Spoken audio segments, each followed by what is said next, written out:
The first time it happened, they thought he was dying. It was the third week of interspecies orientation at the United Galactic Academy, and Orion Penley was running late. Again. He squeezed through the iris-sealed entry to Biomechanics Lab 7B just as Professor Harnell began his lecture on comparative locomotion. The room was packed with student species from across 24 star systems sitting in their respective environment-modified sections. Orion jogged to his seat, slung his bag under the desk, and swung into the chair. Crack. Pee-pee snap. The entire room froze. Professor Harnell paused, one of his eye stalks twisting toward Orion. A blue-skinned student 3 rows back dropped his stylus. The two-legged, semi-transparent being to Orion's left recoiled, its gelatinous midsection pulsing a distressed yellow. What was that? Professor Harnell finally asked, his voice higher than usual. Orion blinked. Huh? Oh yeah, that's just my joints. They do that sometimes. A long silence. Several alien students exchanged looks, some concerned, some fascinated, one visibly nauseated. Your bodily structure made that noise? Asked a tall, coral-colored student near the front, her head ridges trembling. Yeah, Orion said, rolling a shoulder. Another loud pop echoed. See? Normal. Professor Harnell set down his pointer. Is this a sign of internal trauma? Are you in need of medical assistance? Nope, Orion said, opening his tablet. Just kinda stiff from sitting weird during breakfast. It goes away. The silence broke into a quiet hum of whispers, pulses, clicks, and harmonic glows, whatever passed for murmuring across so many species. Orion scrolled through his notes, oblivious. It only got worse during the agility trial 2 days later. Each student was required to complete a timed obstacle course designed to test reflexes, balance, and species-specific movement efficiency. Orion stretched his arms, bounced on the balls of his feet, then vaulted the first wall. As he landed, a thunderous crack came from his knee. The proctor, a small, amphibious creature named Lark, screeched and activated the emergency beacon. 2 med drones zipped in before Orion could explain. I'm fine, he shouted, trying to dodge the scanner. It's just my knee, it pops when I land like that. Your limb may be splintered, Lark insisted, extending a scanner. Remain stationary. No, it's not broken, I swear. This just happens. Orion squatted, flexing the joint. More crackling. See? Still moves. The scanner beeped uncertainly.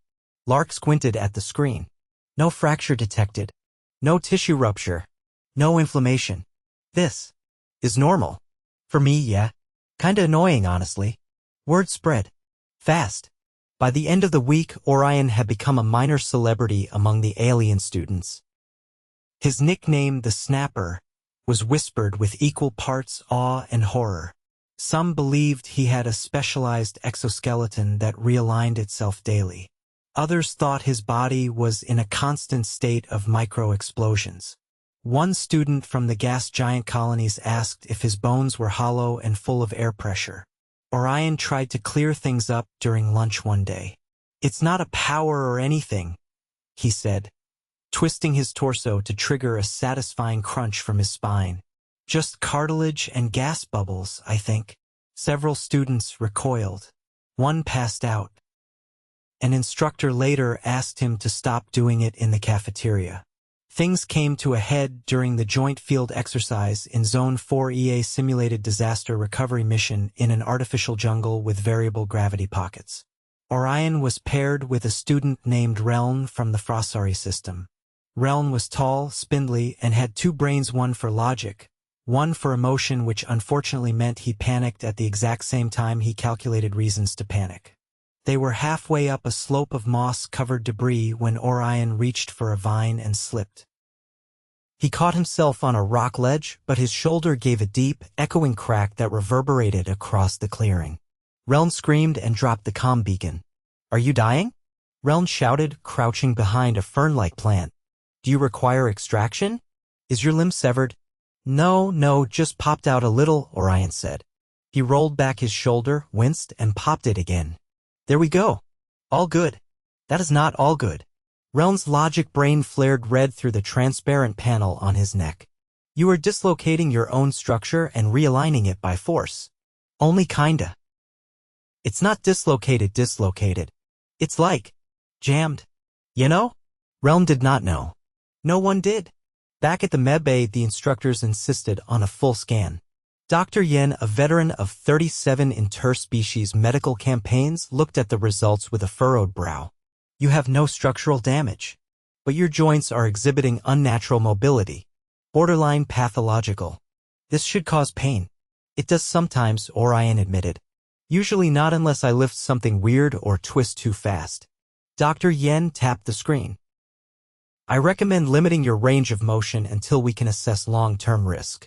I mean, I've been doing this since high school. Dr. Yen stared. You survived adolescence with these symptoms? Yeah. My knee sounded like popcorn every morning before gym class. That was the report that made it to the Interdisciplinary Council. 2 days later, Orion was summoned to a special session in Auditorium Theta with a dozen researchers, 3 species liaison officers, and a biologist who had written a thesis on human skeletal anomalies. He arrived to find his entire biomechanics class seated in the upper gallery. He stood on the central platform, arms crossed. So, this is about the joints. Professor Harnell stepped forward. Mr. Penley, we have analyzed your scans, medical records, and behavioral patterns. You appear to function normally despite repeated internal acoustic emissions. This contradicts our understanding of mammalian physiology. It's not that weird where I'm from, Orion said. My uncle's ankles click every time he walks upstairs. My cousin's jaw does this weird thing when she yawns. I've had friends whose necks sound like a firecracker when they stretch. A researcher raised a tentacle. And this does not cause alarm among your peers? Not really. Unless you do it too loud in a library. Relm stood from the gallery. Why would your body produce such noises and remain functional? Why continue to use a structure that reports damage sounds without damage? Orion considered. I guess because it still works? There was a long pause. Then a flickering green being from the energy-based species spoke. Are you all like this? You're kind. Not everyone. Some people don't pop at all. Others, like me, sound like a microwave full of soda cans. The council conferred for several minutes while Orion waited awkwardly. Eventually, Professor Harnell turned back. We have determined that further study is needed. However, we request you refrain from voluntary joint manipulation in shared spaces. The psychological impact on your classmates has been significant. Yeah, fair, Orion said. I'll stick to stretching in private. Relm approached him afterward, holding a data pad. Would you be willing to let me observe your morning routine? For science. I guess, Orion said. As long as you don't freak out if my back sounds like a zipper. I shall prepare myself. By the end of the semester, Orion had become an unofficial case study. Students took notes on his movements, tracked his joint sounds on a chart, and debated theories of human skeletal flexibility during lunch breaks. One even tried mimicking him, resulting in a pulled muscle and a 3-day bed rest. Orion didn't mind the attention. He'd always been the weird one back home. Anyway, here at least his weirdness had academic value. But nothing compared to the incident on the shuttle. They were returning from a planetary surface mission when turbulence hit. Everyone buckled in. The inertial dampeners hiccuped. Orion reached to tighten his harness and his elbow gave a loud, sharp pop. The pilot screamed. The shuttle veered. A containment unit detached and slid across the floor. Emergency lights flared. I'm fine, Orion shouted over the alarm. It's just my elbow. The chaos only stopped after manual override was re-engaged. Later, Professor Harnell added a line to the syllabus. Note, human joint sounds are not an emergency. That more than anything sealed Orion's reputation. By the end of the year, he'd given 5 lectures, 2 interviews, and a guest appearance on the Academy's interspecies podcast titled Sounds of Functionality. He even taught a workshop on safe stretching techniques to minimize alarm. When he graduated, Relm presented him with a small trophy shaped like a kneecap. Orion laughed, popped his fingers, and said, "Thanks. My joints do that sometimes." The incident with the shuttle elbow pop hadn't even fully cleared the faculty review board before Orion Penley found himself summoned again, this time not by professors but by the Interspecies Recreational Committee, a group he didn't even know existed until one of its liaisons, a tall, hexapadal being with a glittering carapace named Thrix, cornered him outside the hydration dispensary. "You bend unnaturally," Thrix said without preamble. Its 3 forward eyes blinked out of sync. "We require bending." "What kind of bending?" Orion asked cautiously, clutching his refill capsule of lemon zinc water. "Demonstration. Kinesthetic. Instructional. Like a fitness class. Interpret as applicable."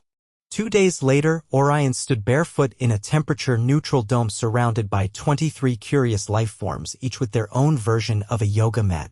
Some hovered just above them. A few looked like piles of sentient kelp. One resembled a stack of oscillating rings that spun slightly whenever it was confused, which was often. "All right," Orion said, adjusting the drawstring on his Academy issue shorts. "We're gonna start with some basic stretches. Nothing too wild unless your species has a spinal column made of rubber bands." None of them did. He walked to the center and sat cross-legged. A few tried to mimic him and toppled over immediately. One emitted a low-frequency honk. "Okay," Orion said, unfazed. "Maybe we adapt." He guided them through some rudimentary shoulder rolls, careful not to cause any joint cracks this time. Still, when he demonstrated a wide arm stretch behind his back, a subtle pop escaped from his scapula. The ring being made a distressed, whirring noise and began spinning uncontrollably. Sorry, Orion said quickly. "Unintentional. Just ignore that." Thrix, who had chosen to observe rather than participate, leaned in. "Is that the noise of muscle adhesion detaching?"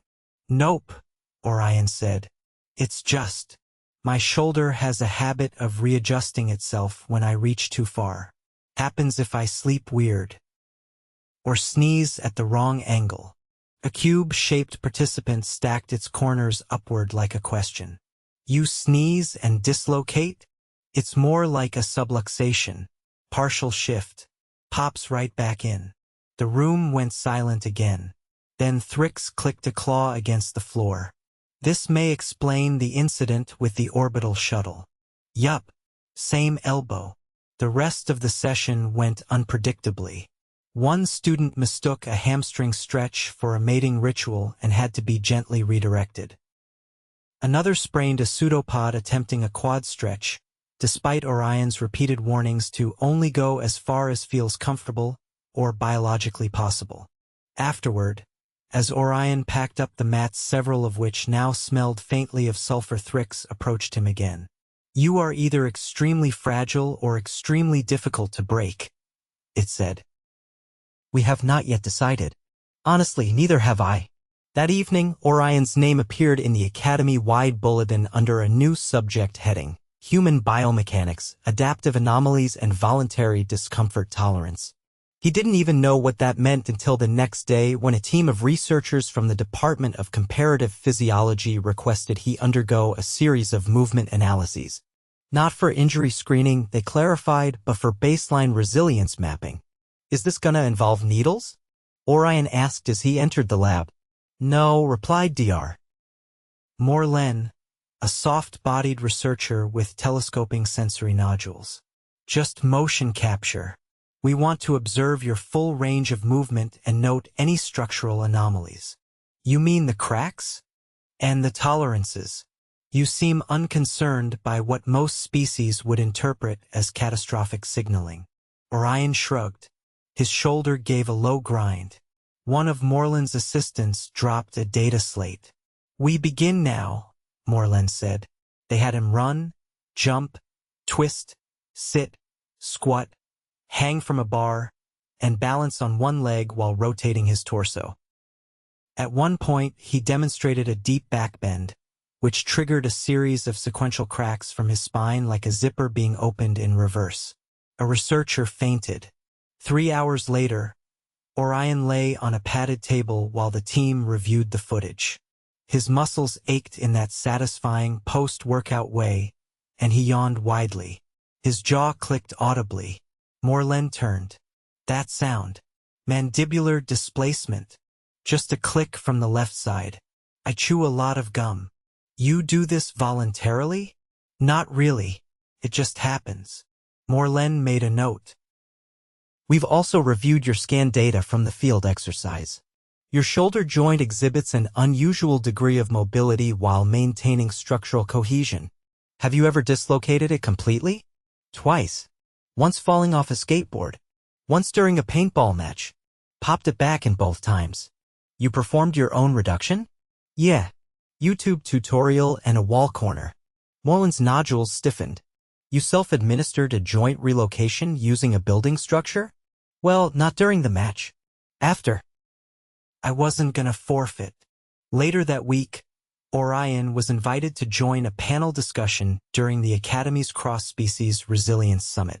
The event wasn't supposed to be formal, but someone still handed him a nameplate and a tunic with extra shoulder padding, just in case. He was seated between a tri-lunged avian neurologist who had survived a volcanic eruption and a methane-breathing creature that had grown back half its limbs after a cryo leak. When it was his turn to speak, Orion kept it simple. I guess humans are just used to discomfort. We don't love it, we're not into pain or anything, but we kind of work around it. You twist something, you limp for a while.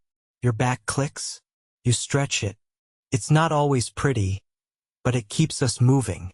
One of the panelists raised an appendage. Do you not fear internal malfunction? Sure we do. But if it's not fatal, we just keep going. Most of the time, nobody else is going to fix it for us, so we figure out how to get by. The moderator, a crystalline entity known for its calm demeanor, pulsed a thoughtful shade of amber. Fascinating. You do not repair yourselves so much as adapt around the damage. Pretty much. I mean, we see doctors when we need to, but there's a lot of weird stuff that's just background noise. Afterward, Orion was approached by a student who had avoided him for weeks. They were from the aquatic colony on Grelven, tall and translucent, with a voice that sounded like water being poured through reeds. You said your spine makes noise every morning. Usually. Less if I sleep on my side.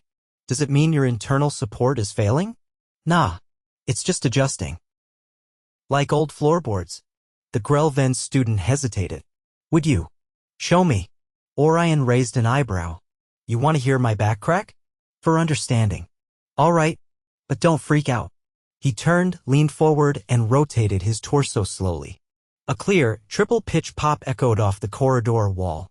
The student froze, then nodded solemnly. You are not broken. Only loud. That's the nicest thing anyone said all week. On the following assessment day, Orion found a surprise in his inbox.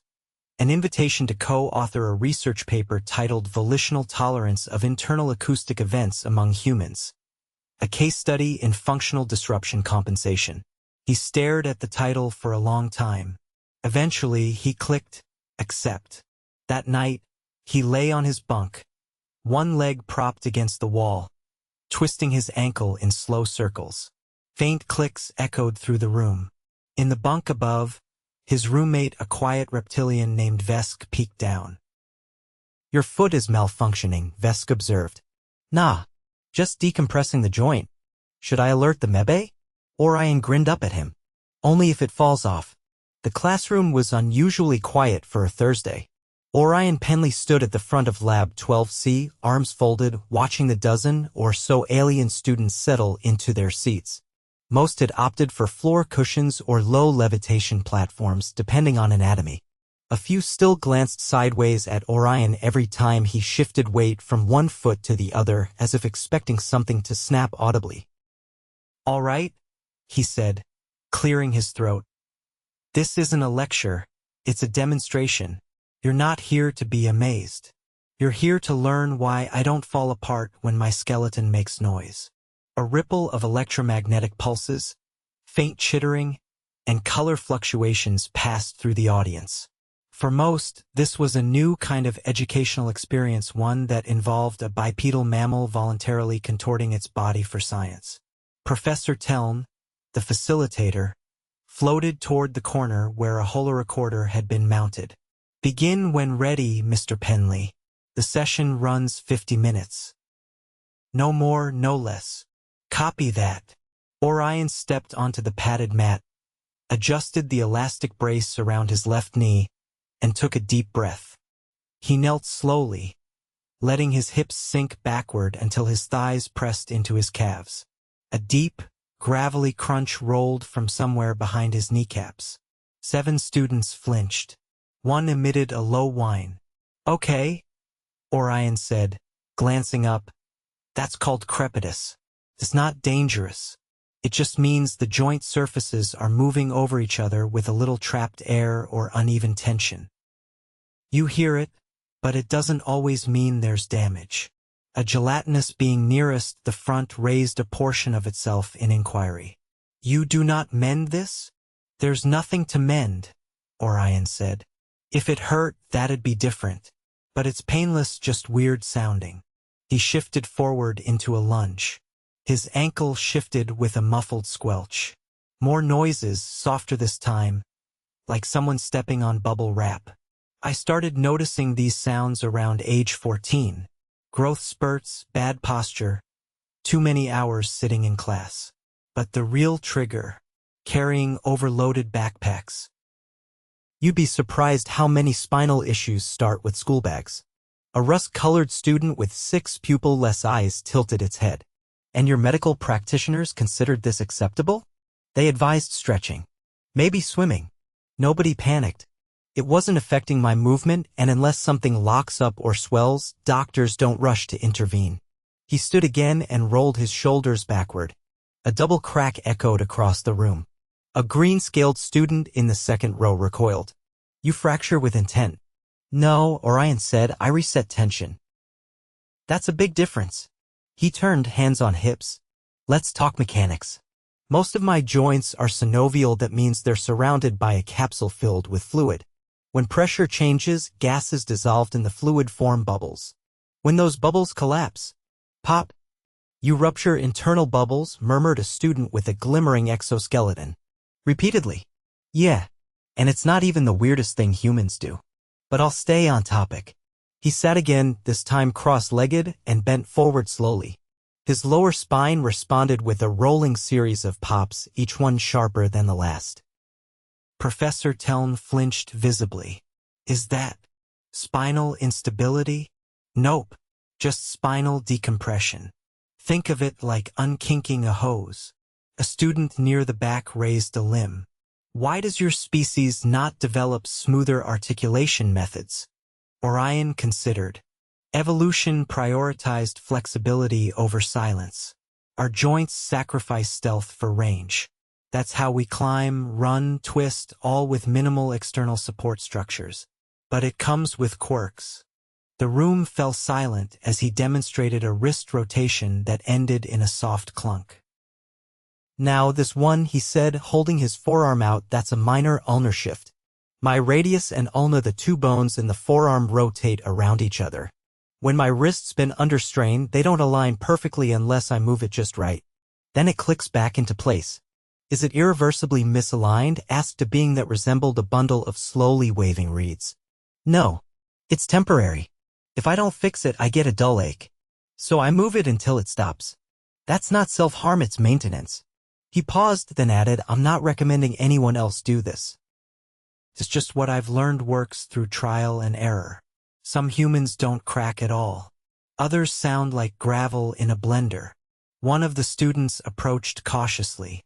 It was Reln, his old field partner, carrying a slim scanner. "May I record the next sequence?" Reln asked. "For comparative data." "Sure. Just don't blast it through the intercom like last time." Reln activated the scanner and stepped back.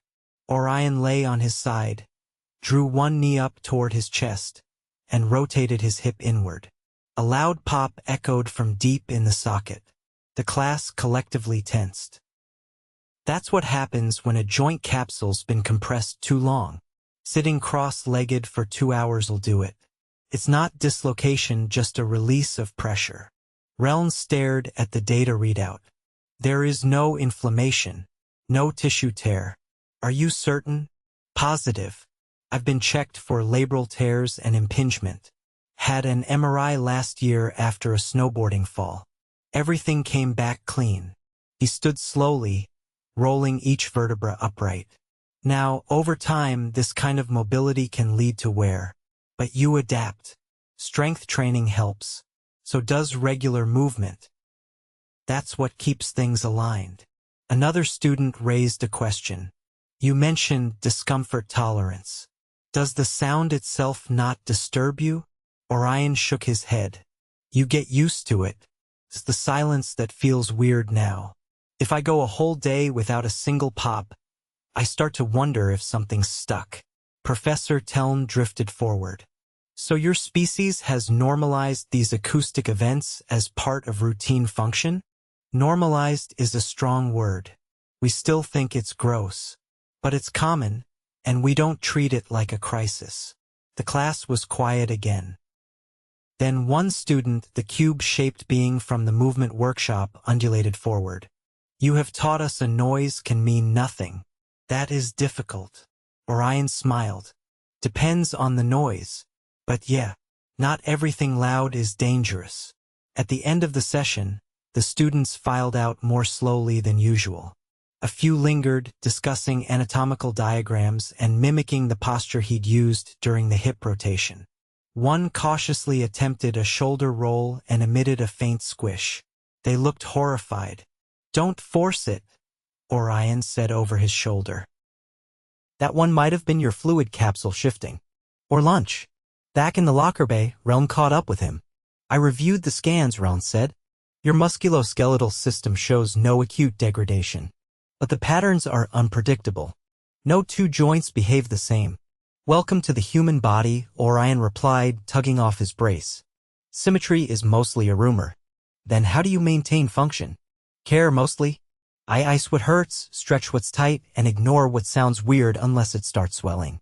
Your resilience, Reln said slowly, is not structural. It is behavioral. Exactly.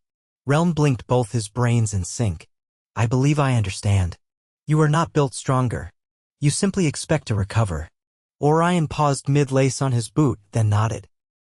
That's probably the best way to put it. Later that evening, Orion received a message from Professor Teln, a formal invitation to co-instruct a 6-week elective titled Biomechanical Variants in High Mobility Species. It included a stipend and a note that said, pending approval, mats will be reinforced. He clicked accept. And for the first time in weeks, he didn't crack a single joint all evening.